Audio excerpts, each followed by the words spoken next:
terpesong di bawah arus kejahilan dan ketakzuban. Sultan Selangor Sultan Sharafuddin Idris Shah menegur sikap segelintir pihak yang mengulas keputusan Mahkamah Persekutuan yang membatalkan 16 Seksyen Kanun Jenayah Syariah Kurungan 1 2019 Kelantan baru-baru ini berdasarkan polemik kepentingan golongan tertentu sehingga menimbulkan kekeliruan kepada umat Islam.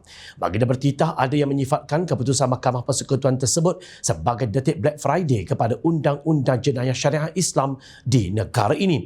Baginda yang enggan terlibat dalam polemik itu bertitah terdapat juga pihak yang memberikan ulasan dan tafsiran sebenar terhadap keputusan Mahkamah Persekutuan itu termasuk ahli-ahli politik, pengamal undang-undang, ahli akademik dan rakyat biasa.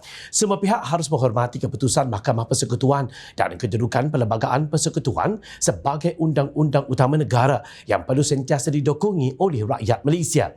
Di dalam menangani isu yang berbangkit ini, apa yang lebih penting ialah usaha kita dalam mencari jalan untuk mengatasi segala permasalahan yang timbul dengan mengkaji kaedah memperluaskan kompetensi Badan Perundangan Negeri untuk menggubal Undang-Undang Jenayah Syariah dalam kerangka yang ditetapkan oleh Perlembagaan Persekutuan. Titah baginda dipetik dari Facebook Selangor Royal Office.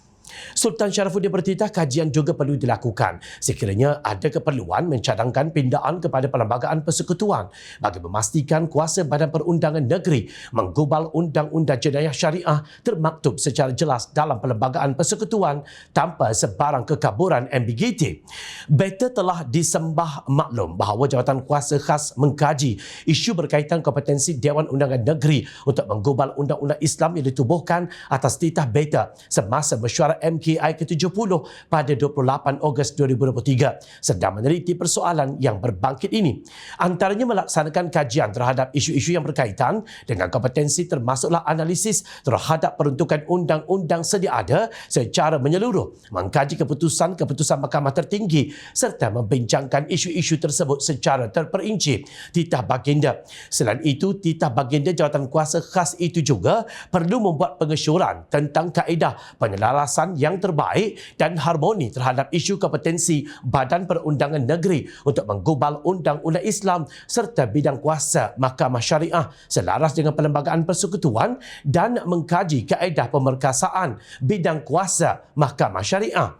Tambah baginda, jawatan kuasa khas itu diberi tempoh setahun dari tarikh ia ditubuhkan untuk memberikan sebarang cadangan kepada MKI dan seterusnya diangkat kepada Majlis Raja-Raja untuk diperhalusi dan diperkenankan.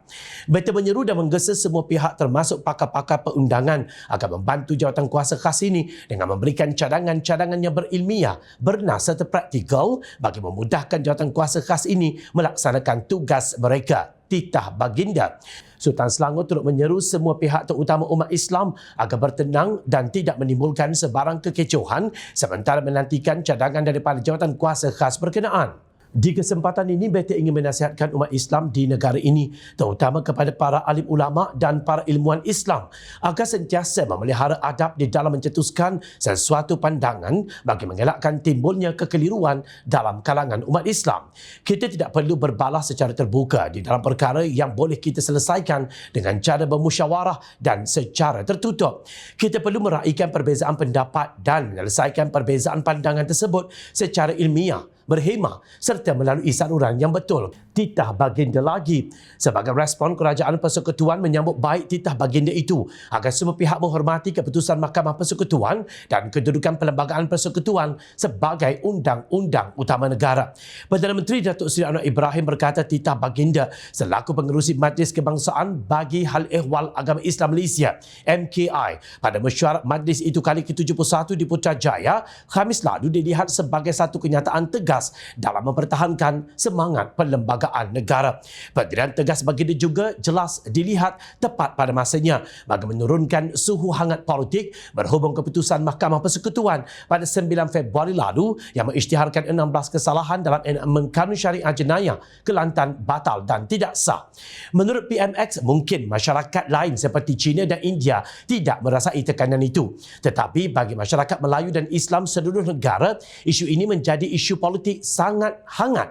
Cerca mencerca penghinaan para hakim, kerajaan dan sebagainya. Rakyat jelata berharap Tan Sri Abdul Hadi Awang, Datuk Seri Taqiyuddin Hassan dan kuncu-kuncunya yang dilihat setaraf dengan influencer murahan dalam memberi pandangan, mendengar dan meneliti titah Tuanku Sultan Selangor ini demi kepentingan negara dan juga agama.